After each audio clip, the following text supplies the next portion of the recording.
Well, with tensions in Iran escalating and the partial government shutdown continuing due to lack of funding, South Carolina Senator Lindsey spoke with WACH FOX's Freddie Clairvaux about what's being done about them and some other key issues.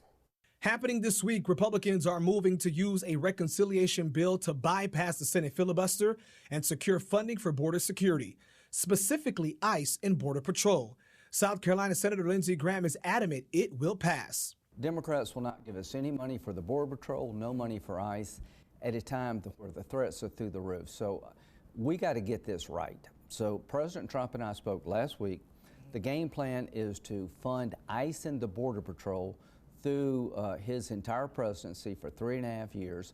We'll do another package later. I'd like defense funding, but the more you do, the more complicated it gets. Graham says there's also a push to finalize the SAVE Act. The act calls for proof of citizenship to vote and to register to vote. Now here's the problem. To get that through the Senate, we need 60 votes. Every Democrat voted no. So I'm going to try to make a down payment on the SAVE Act through reconciliation later on in the year. Others say the SAVE Act is similar to a poll tax in that it will disenfranchise voters. And those who oppose it are making things up, and they play the race card and other cards, and it's just not going to work with me.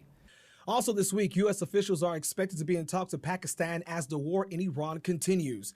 Estimates show so far between $11 billion and $51 billion has been spent on the war. Senator Graham says he understands the financial strain it's putting on Americans. If we had not acted, Iran would have a nuclear capability.